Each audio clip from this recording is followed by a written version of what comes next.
মই সদায় এটা হেঁপাহ আছিলে যে দাদা এদিন বুঢ়া হ'ব সেই লাখুটিডাল লৈ পেলাই সেই বগা চুলিখিনিৰ সেই কলা জেকেট এটা চশমা এযোৰ লৈ পেলাই খুব ধুনীয়াকৈ আহি পেলাই নতুন চিনেমাৰ চৰ্চা কৰিব গানৰ চৰ্চা কৰিব আমাক বুজাব যদি হত্যাকাৰী চিনাক্তকৰণ হয় তেখেতক আচলতে জীয়াই মাৰিব লাগে এটা গুলীয়ে এই গলত সেই ৰছীডাল দি পেলাই উলমাই দিয়াটো আচলতে সেইটো কেতিয়াও ন্যায় হ'ব নোৱাৰে আজিৰ দিনত ভোগকচোন কৰিলি কি সেই জঁপিয়াই আছিলে পানীত ফটফয়াই আছিলে তো আজি ভোগক ভুগিটো আছে আৰু ভুগিব যদি মই দাদাক ন্যায় দিয়াৰ নামত যুঁজি আছো যদি তেওঁলোকৰ মতে মই অপৰাধী তো হয় মই অপৰাধী জীৱিত কালত তেখেতক একচাম শক্তিয়ে বহুত ক্ৰিটিচাইজ কৰিলে খুব মানে বেয়াকৈ ক'লে বহুত বিভিন্ন নামেৰে তেখেতক মানে কি বুলি ক'ম সম্বোধন কৰিলে বাপেৰ মাটি নেকি অমুক মাটি নেকি বুলি কিবা কিবি ক'লে মোৰো উঠিল খং তো সেনেকৈ এটা হ'ল কিন্তু তাৰ এটা বস্তু মই গম পাইছিলোঁ সি কাৰো নাছিলে সি নিজৰ আছিলে সদায় সি এটাই জানিছিলে তাৰ টকা বেংক একাউণ্ট ভৰিব লাগে আৰু দাদাই ফিটা কাটা মানুহ নহয় জুবিন দাই ক'ৰবাত যায় ফিটা কাটা মানুহ নহয় দাদাক মাতিম মই অমুকখন লঞ্চ কৰিম সেই বস্তুবোৰ কোনে কৰালে সিদ্ধাৰ্থতে কৰালে কিন্তু কোনোবাই আকৌ পতাকাখন লৈ পেলাই নিৰ্বাচনৰ প্ৰচাৰৰ দৰে যেতিয়া আহিব ৰাস্তাত দুখ লাগে ন আকৌ এটা দলে ক'ব আমি নাই কৰা আপোনালোকেহে কৰিছে আৰু আল্টিমেটলি আমি নিউজত কি বিচাৰিছোঁ চাবলৈ আমি নিউজত বিচাৰিছোঁ ছিংগাপুৰত হৈছিল কি আমি দেখি আছোঁ কি গৰুতকৈ গৰু তাহাঁতি তো লাভ নাই সিহঁতক আচলতে সিহঁতক কি বুলি কৈ লাভো নাই মানে এইখন সমাজৰ জাবৰ হয় তাহাঁতি জুবিন দাৰ আদৰ্শতকৈ আৰু বেলেগ মন্ত্ৰ এইখন পৃথিৱীত একো নাই জীৱিত কালত 100 বাৰ ক'লে আমি বুজি নাপালোঁ মানুহ চৰাইৰ দৰে হ'ব লাগে ইচ্ছা কৰিলে মন্দিৰত পৰিব ইচ্ছা কৰিলে মছজিদত পৰিব ইচ্ছা কৰিলে গীৰ্জাত পৰিব ইচ্ছা কৰিলে নামঘৰত পৰিব ঈশ্বৰ পুত্ৰ জুবিন গাৰ্গে কৈছিলে আৰু তেওঁৰ বহু নজনা কথা আজি আমি পাতিম তেনেকুৱা আলহী এজন আমি আমন্ত্ৰণ কৰি আনিছোঁ আজি নমস্কাৰ নমস্তে উইথ নীলুফা চাই থকাৰ বাবে নমস্কাৰ আজি আমাৰ আলহী হৈছে চিৰঞ্জীৱ কাশ্যপ স্বাগতম ধন্যবাদ ভালে আছে ভাল বেয়া মাজত ভাল নহয় আৰু কোনো ভালে থকা নাই আমি হয় তথাপিও সাহস আৰু কিছুমান শক্তিৰ মানে স্পিৰিচুৱেলি কানেক্ট কৰি পেলাই নিজকে এজন ভগৱানক মানিবলৈ আগুৱাই গৈ আছোঁ এতিয়া প্ৰতিগৰাকী অসমীয়াই ন্যায় বিচাৰি আছে জুবিন দাৰ ন্যায় লাগে আপুনিও প্ৰতিটো মুহূৰ্তত ন্যায়ৰ বাবে মাত মাতি আহি আছে বৰ্তমান তদন্ত প্ৰক্ৰিয়া দেখি আপোনাৰ বা যিবোৰ চলি আছে আপোনাৰ লাগেনে জুবিন দাই ন্যায় পাব হয় মই প্ৰত্যেকটো চেনেলতে কৈ আছোঁ ভগৱানে হ'লেও আহি পেলাই ন্যায় দিব লাগিব একদম চিধা কথা এইটো ন্যায় আমি পাম 100% একদম সত্য সময় লাগিছে জুডিচিয়াৰী প্ৰচিডিউৰ কিছুমান আছে আৰু এষাৰ ইংৰাজীত কথা আছে গ্ৰেট থিংছ টেক টাইম আৰু যিহেতু জুবিন দাদাৰ ক্ষেত্ৰত ন্যায় পোৱাটো অনিবাৰ্য কিন্তু কথাটো হ'ল কেতিয়া কি কেনেকৈ দিব সেইটো আচলতে ন্যায় যিখন আমাৰ সুপ্ৰিম কোৰ্ট হওক হাইকোৰ্ট হওক তেওঁলোকে ডেফিনেটলি কিবা এটা প্ৰচিডিউৰ আগবাঢ়ি আছে তাতে ক'ব লগা নাই কিন্তু ৰাজনীতি হ'ব নালাগে মই 101 কৈ আছোঁ কথাটো আমাক অসমৰ কাক হেৰুৱালোঁ কোন গ'ল আমাৰ মাজৰ পৰা কি নোহোৱা হৈ গ'ল অসমখনৰ জাতিটোৰ মাজৰ পৰা কিন্তু আমি নতুনকৈ কাকো আমি বুজাব নালাগে প্ৰত্যেকজন অসমীয়াৰ থলগিৰি ৰাইজৰ বুকুত সেই জুইকুৰা আজিও জ্বলি আছে সেই অনুভৱ সেই অশান্তি সেই দুখ প্ৰত্যেকজনে লৈ পেলাই আগবাঢ়ি আছোঁ এটাই লাগে ন্যায় লাগে কি হৈছিলে কি হ'ল কাৰ কাৰণে হ'ল ছিংগাপুৰত কেনেকৈ হ'ল প্ৰত্যেকটো কথা যাতে বিস্তাৰভাৱে যাতে চৰকাৰ তথা এই জনসাধাৰণক তেওঁলোকে যাতে দিয়ে দেখুৱাই দিয়ে আমাক সেইটো আমাৰ ফালৰ পৰা আপিল আৰু এটা কথা মোৰ ইমানখিনি বিশ্বাস আছে যিহেতু এজন জুবিন গাটো চ' তেখেতে ক্ষমা নকৰে কাকো যিসকল জড়িত আছে যিসকল দেখি পেলাই জড়িত আমি দেখি আছোঁ যে এই 5-6জনমান জড়িত এওঁলোক জেলৰ ভিতৰত আছে তাতকৈ যদি আৰু কোনোবা আছে নেদেখা মানুহ আমাৰ মনতো ঢেৰ প্ৰশ্ন তোমাৰ আৰু মোৰ মনতো চবৰে আমি ক'বহে নোৱাৰোঁ ভয়তে নকয় কিছুমান কি হৈছিলে আজিও আমি গম নাপাওঁ কি হৈছিলে চ' সেই দাদাই হ'লেও আহি পেলাই হ'লেও ন্যায় দিব তেখেতৰ আত্মাটোৱে ভগৱানেতো দিবই আৰু ৰখিব লাগিব ধৈৰ্য ধৰিব লাগিব কথাটো সিমানে মই একো ইয়াতকৈ বিশেষ একো নাজানো মই জাষ্ট ৰৈ আছোঁ সময়লৈকে ৰৈ আছোঁ বৰ্তমান যিটো তদন্ত প্ৰক্ৰিয়া চলি আছে সেইটোক লৈ আপুনি সন্তুষ্টনে সন্তুষ্ট বুলি নকওঁ আচলতে প্ৰচিডিউৰ চবৰে এটা ছিষ্টেমেটিকভাৱে আগবাঢ়ি যায় কাৰণ মোৰ এটা বিশ্বাস আছে এওঁলোক বহুত শিক্ষিত এজন IPS বিষয়া আৰু পঢ়ি শুনি পেলাই ডেফিনেটলি আদৰ্শ এটা আছেতো নিজৰ বিবেক এটা আছে হয় সমস্যাটো অলপমান প্ৰক্ৰিয়াটোত দিগদাৰ হৈছে তেওঁলোকৰ সময় হয়তো পোৱা নাই হয়তো ইভিডেঞ্চ হয়তো সেনেকৈ পোৱা নাই ভালকৈ বিশ্বাস আছে আইনখনৰ প্ৰতি এওঁলোকৰ কৰ্মৰ ওপৰত মই সাংঘাতিক বিশ্বাস শ্ৰদ্ধাও কৰোঁ কিন্তু এটাই কথা কিছুমান শক্তিয়ে যাতে আমনি নকৰে এওঁলোকৰ বিবেক বা এওঁলোকৰ মগজুত যাতে কিছুমান শক্তি আহি পেলাই অকণমান অশান্তি নকৰে মেইন উদ্দেশ্যটোৰ পৰা যাতে এওঁলোকক বেলেগ ফালে লৈ নাযায় চ' সেইটোৱে মোৰ মানে কি বুলি ক'ম ভগৱানৰ প্ৰতি মোৰ কি বুলি ক'ম প্ৰাৰ্থনা যাতে এওঁলোকে সুস্থ মগজুৰে আগবাঢ়ি যায় আৰু অতি শীঘ্ৰে আমাক খুব ধুনীয়া অসমৰ সৰ্বকালৰ সৰ্বশ্ৰেষ্ঠ মানে এনেকুৱা এটা ন্যায় লাগে আমাক ইমানে ভাল এটা শাস্তি লাগে তদন্তৰ মাজেৰে চ' সেইটো কাৰণে ৰৈ আছোঁ আৰু সেইটোৱে আৰু পাম ন্যায় পাম একদম ন্যায়ৰ বাবে মাত মাতি আছে কেনেকুৱা ধৰণৰ শাস্তি হোৱাটো বিচাৰে আচলতে বহুত কথা কিন্তু মই পাৰ্চনেলি ভাবোঁ এষাৰে মানে চাওক আমি দাদাকটো অকালত হেৰুৱালো হঠাৎ দাদা ৰেডি নাছিলে অসমবাসী কোনোদিন ৰেডি নাছিলোঁ আমি কেতিয়াও তুমি ভাবিব পাৰা নেকি যে জুবিন দা নোহোৱা হ'ব ডেফিনেটলি মই সদায় এটা হেঁপাহ আছিলে যে দাদা এদিন বুঢ়া হ'ব সেই লাখুটিডাল লৈ পেলাই সেই বগা চুলিখিনিৰ সেই কলা জেকেট এটা চশমা এযোৰ লৈ পেলাই খুব ধুনীয়াকৈ আহি পেলাই নতুন চিনেমাৰ চৰ্চা কৰিব গানৰ চৰ্চা কৰিব আমাক বুজাব যে এইখন আৰু তেখেতৰ সোণৰ অসমখনৰ কাৰণে তেখেতে যিখিনি দি গ'ল আৰু দিবলৈ আছিল দাদাই তেখেতৰ খুব হেঁপাহ আছিলে কিন্তু মই ভাবোঁ যে এই যিবোৰ কালপিত বা যোনে আচলতে হত্যা কৰা বুলি যিহেতু আজি আমাৰ শ্ৰদ্ধাৰ হেমন্ত বিশ্ব শৰ্মা ডাঙৰীয়াই নিজে কৈ আছে যে হত্যা কৰা হ'ল এইটো আচলতে দুৰ্ঘটনা নহয় যদি হত্যাকাৰী চিনাক্তকৰণ হয় তেখেতক আচলতে জিয়াই মাৰিব লাগে এটা গুলীৰে এই গলত সেই ৰছীডাল দি পেলাই ওলোমাই দিয়াটো আচলতে সেইটো কেতিয়াও ন্যায় হ'ব নোৱাৰে আজিৰ দিনত মই বিচাৰোঁ তেখেতে যাতে প্ৰত্যেকটো ছেকেণ্ডত প্ৰত্যেকটো উশাহত যাতে অনুভৱ কৰে উপলব্ধি কৰে মই কি কৰিলোঁ জীৱনত ইয়াতকৈ আৰু কি বাকী থাকিল মোৰ জীৱনত তেওঁলোকৰ পৰিয়ালে যাতে অনুভৱ কৰে যে মই কি সন্তান জন্ম দিলোঁ তেওঁলোকৰ প্ৰত্যেকজন যাতে বংশৰ মানুহে গম পায় যে মোৰ ঘৰত মোৰ বংশত দেখোন এনেকুৱা এটা কালপিত জন্ম হৈছিলে চ' প্ৰত্যেকজনে যাতে ৰিয়েলাইজ কৰে মই পৰিয়ালক দায় নধৰোঁ কিন্তু এটা বস্তু মই একদম ডাঠি ক'ব পাৰোঁ ক'ৰবাত নহয় ক'ৰবাত সেই মাক দেউতাকৰ শিষ্টাচাৰ ভুল আছিলে শিষ্টাচাৰত আজি সেই শিষ্টাচাৰৰ কাৰণে আজি এনেকুৱা পৰিণতি এনেকুৱা এটা মানে কালপিত বা এনেকুৱা পিখাচ জন্ম হৈছে এখন অসমত আৰু তেওঁলোকক যদি সেই জেলৰ ভাত খুৱাব লাগে নহয় যাৱজ্জীৱন কাৰাদণ্ডই দিয়ক লাগিলে কিন্তু প্ৰত্যেকটো মুহূৰ্তত তেওঁলোকে যাতে নিজে বাধ্য হয় ছুইচাইড কৰিবলৈ প্ৰত্যেকটো ছেকেণ্ডত তিলকে তেওঁলোকে মৰিব লাগিব আৰু সেইটোৱে প্ৰত্যেকজন অসমীয়া চাগে আজি বিচাৰে কিন্তু গুলিয়াই দিয়া কাটি পেলাই মাৰি দিয়া অমুক কৰা নোহোৱাই হৈ যাব দেখোন তেওঁলোক ভোগকচোন কৰিলি কি সেই জঁপিয়াই আছিলে পানীত ফফাই আছিলে তো আজি ভোগক ভুগিটো আছে আৰু ভুগিব লাগিব সেইটোৱে আৰু নিয়াৰ বাবে মাত মাতি আছে বিভিন্ন দিশত মাত মাতে প্ৰতিটো সময়ত বিশেষকৈ জুবিন গাৰ্গ নিয়াৰ বাবে কিছু শক্তিয়ে আপোনাৰ বিপক্ষে বহুতো মতামত দিয়া দেখিবলৈ পোৱা যায় বিভিন্ন সময়ত ভাঙি পৰা যায় তেনেকুৱা মতামত আমি শুনো যেতিয়া নিজৰ এগেইনষ্টত বেয়া লাগে নিজক কেনেকৈ চম্ভালি লয় মোৰ বেয়া নালাগে মোৰ প্ৰথম কথাটো হ'ল চিৰঞ্জীৱ হিচাপে তোমাৰ আগত বহিছোঁ আৰু ডাঠি কওঁ গৌৰৱত কওঁ যিদিনাখনৰ পৰা জুবিন দাৰ সান্নিধ্য পাইছিলোঁ কলিজাত সেই দাদাৰ সেই সত্তা দাদাৰ সেই পাৰ্চনেলিটিৰ ক'ৰবাত নহয় কিবা এটা শতাংশ মোৰ তাতো আছে মই অনুভৱ কৰা মই একদম খাৰাং খাচ স্পষ্টবাদী চিধা কথা কোৱা মানুহ মই ইমান কাৰোবাক ভগৱান বনাব লাগে কাৰোবাক ৰজা বনাব লাগে কাৰোবাক বহুত ডাঙৰ মানুহ বুলি হাতযোৰ কৰি পেলাই মূৰ তল কৰাব লাগে মোৰ সেইবোৰ নীতি মোৰ নাই মই মানুহ শ্ৰদ্ধা কৰোঁ আৰু শ্ৰদ্ধা তেতিয়াহে কৰোঁ যেতিয়া মানুহজনৰ গুণ থাকিব আদৰ থাকিব তেখেতৰ এটা ব্যক্তিত্ব থাকিব মই সেইটো ফিলচফিত বা সেইটো আইডিঅলজিতে জীয়াওঁ আৰু জুবিন দাৰ কেৰেক্টাৰ চ' সেই দাদাই শিকোৱা মানুহজন দাদাই যিখিনি গুণ দিলে সেই মনটো লৈ পেলাই যেতিয়া কোনোবাই কমেণ্ট পাছ কৰিব তুমি শক্তিৰ কথা কৈছা আচলতে শক্তি নহয় সিহঁতে নিজকে শক্তিশালী বুলি ভাবে কথাটো তাত আমাৰ ঘৰৰে মানুহ সিহঁতি এখন ঘৰত আমি গোটেইকেইটা পৰিয়াল আছোঁ কিন্তু কথাটো হ'ল মানসিকভাৱে তেওঁলোকৰ অকণ মানসিক সেই কেপাচিটিটো অলপমান বেলেগ বা তাতে চিন্তাধাৰা বিবেকখিনি বেলেগ ক'ৰবাত নহয় ক'ৰবাত কিবা এটা লবিত তেওঁলোকে চলে আৰু কাৰোবাক এনেই পুজি পেলাই পুজি থাকেতো অমুক তমুক বুলি বিৰাট পুজে ন সিহঁতে চ' বেছি অন্ধভক্ত হৈ যায় আচলতে তেওঁলোকে এনেকুৱা অন্ধভক্ত আৰু সেইকাৰণে ক'ৰবাত নহয় ক'ৰবাত মোক টাৰ্গেট কৰি পেলাই বুজাইছে যে মই বোলে মিছা অনুৰাগী আৰু ফেম বিচাৰিছোঁ বা এনেই দপদপাই আছোঁ আচলতে এনেই মই নদপদপাওঁ মানে মোৰ কোনো যুক্তিহীন কথাত মই কেতিয়াও মাত নাপাতো আৰু ঢেৰ ক'ব গ'লে ঢেৰ মুঠতে মই ভয় খাব লগা কথা নাই সেইটো চিধা কথা কোৱাৰ কাৰণে বেয়া পায় আৰু তেওঁলোকে যদি বেয়া পাইছে যদি মই ভুল হয় মই ভুল কৰিছোঁ আৰু সেইটো কথা তাত যদি মই ন্যায় বিচাৰৰ নামত ভুল হয় তেন্তে মই হয় যদি মই দাদাক ন্যায় দিয়াৰ নামত যুঁজি আছোঁ যদি তেওঁলোকৰ মতেৰে মই অপৰাধী হয় মই অপৰাধী তাতে ক'ব লগা নাই সেই 10-20জন মানুহে কিবা ক'ব আৰু অসমখন আছে নহয় সিহঁতক ছেপাৰেট কৰি অসমৰ নিজৰ মানুহখিনিৰ লগত থকাটোহে ভাল কথা এই ভুৱা অনুৰাগীৰ কথাটো যিটো ওলালে বৰ্তমান সময়ত খুব শুনিবলৈ পোৱা গৈছে কোনো ভুৱা অনুৰাগী সঁচা অনুৰাগী আমি কেনেকৈ বুজি পাম যে অমুকজন ভুৱা অনুৰাগী অমুকজন সঁচা অনুৰাগী কেনেকৈ মই ক'লে বহুত কৈ দিব পাৰোঁ আজি খুলি ক'ব লাগে চ' এক্সামৰ মতে কিবা এটা হাতত লোৱাৰ লগে লগে এনেকৈ ধুনীয়াকৈ ৰঙীন বস্তু এটা হাতত লোৱাৰ লগে লগে তেখেত প্ৰকৃত অনুৰাগী হৈ যায় এক্সামৰ কাৰণে কিছুমানে একো টেক্স চেক নাৰাখাকে নিস্বাৰ্থভাৱে মাত মাতি থকাখিনি চাগে ভুৱা অনুৰাগী কথাটো হ'ল লবি হ'ব নালাগে এটা চিধা কথা লবিত থাকি পেলাই এটা নিজৰ কি বুলি ক'ম আইডিঅলজি চবৰে থাকে কিন্তু বিবেকটো সুধিব লাগে আচলতে নিজক জানিব লাগে যে মই কৰি কি আছোঁ হৈ কি আছে আৰু মই সঁচাকৈ সঠিক পথত আছোঁ নে নাছোঁ আৰু কোনে ভুৱা অনুৰাগী বুলি ক'ব তুমি ভাবা জুবিন দাৰ ক্ষেত্ৰত তুমি ক'ব পাৰিবা নেকি একে ভুৱা অনুৰাগী বুলি প্ৰথম কথাটো হ'ল তোমাৰ তাত যদি মনত সেই প্ৰশ্নটো আহিছে তেতিয়াই তুমি চাগে ক'ৰবাত নহয় ক'ৰবাত দুটা জাতি দুটা বেলেগ বেলেগ মানুহ ক'ৰবাত নহয় ক'ৰবাত অসমখনক তুমি দুভাগ কৰি আছা সেই শব্দটোতে অসমখন দুভাগ হৈ আছে ভালকৈ ভাবিছোৱা যেতিয়াই কোনোবাই কৈ আছে এখেত ভুৱা এখেত প্ৰকৃত অসমখন দুভাগ হ'ল নাই কাৰণ জুবিন দা আমাৰতো জুবিন দাই কাকো দুভাগ কৰা নাছিল জীৱনত আজিৰ ডেটলৈকে এখন এনেকুৱা গ্ৰন্থ মই বাৰে বাৰে কওঁ জুবিন গাৰ্গ এখন এনেকুৱা গ্ৰন্থ যে অন্তিম পৃষ্ঠা নাই তুমি আজীৱন পঢ়ি পেলাই মৃত্যুৰ সেই অন্তিম দিনটোলৈকে তুমি পঢ়ি শেষ কৰিব নোৱাৰিবা জুবিন দাৰ কথা হয় নাই কোৱাচোন চ' যিজন মানুহে কেতিয়াও অসমখন দুভাগৰ কথা নাভাবিলে যিজন মানুহে সদায় মানে সেউজ সোণালী আৰু সেই জুবিন গাৰ্গৰ আদৰ্শৰ সোণালী অসমখন গঢ়াৰ সপোন দেখিছিলে সেই মানুহজনে কেতিয়াও কোনোবা ভুৱা হ'ব পাৰে কোনোবা শুদ্ধ হ'ব পাৰে কেতিয়াও ক'ব নোৱাৰে আৰু সেই মানুহজনৰ নামতে যেতিয়া কোনোবাই যদি ভুৱা কোনোবাই যদি ক'ব বিচাৰিছে এনেকৈ ৰাজনীতিৰ ভাষাৰে অসমখনৰ এই নৱপ্ৰজন্মই সেই ভাষা বুজি পায় চিনি পায় বুজি পায় অনুভৱ কৰে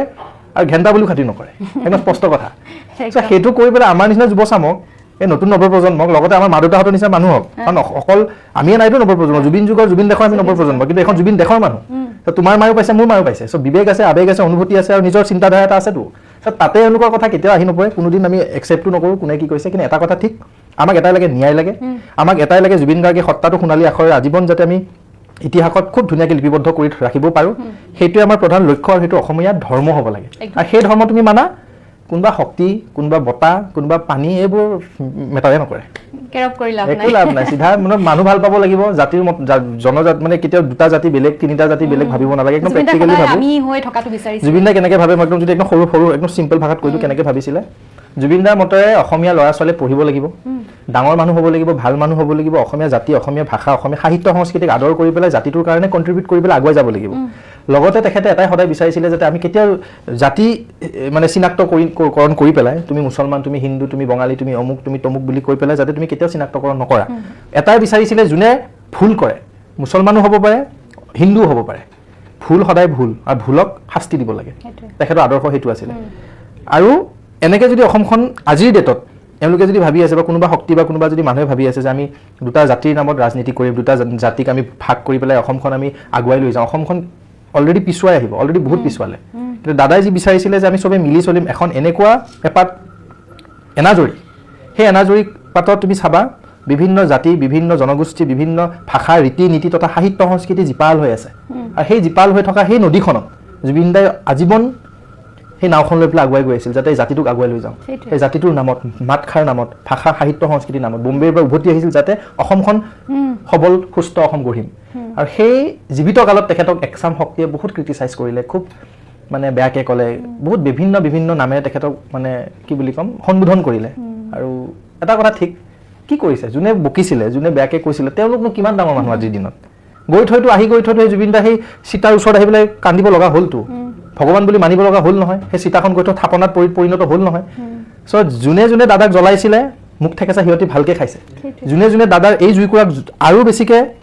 জ্বলিবলৈ কি বুলি ক'ম এই উৎসাহ জগাব সেই মানুহ কেতিয়াও অসমখনত শান্তিত জীয়াব নোৱাৰে আৰু যিকুৰা ঘাঁহ 19 তাৰিখে তোমাৰ বা মোৰ বা আমাৰ খিলঞ্জীয়া থলগিৰি ৰাইজৰ বুকুত লাগিছিলে সেই ঘাঁহত যদি কোনোবা শক্তি বা কোনোবা মানুহ বা কোনোবা এছাম শ্ৰেণীৰ লোকে যদি নিমখ ছটিয়াম বুলি ভাবিছে বিশ্বাস কৰক জুবিন যুগৰ অসমীয়া তেওঁলোকক কেতিয়াও সমান নকৰে জুবিন দাই সমান নকৰে আৰু আজিৰ অসমে মানি নলয় কেতিয়াও গ্ৰহণ নকৰে তেওঁলোক এতিয়া অলপমান জুবিনদাৰ লগত যেতিয়া জুবিনদাৰ সান্নিধ্যলৈ আহিছিলে আপুনি 14 চনত 2010 লগ পাইছোঁ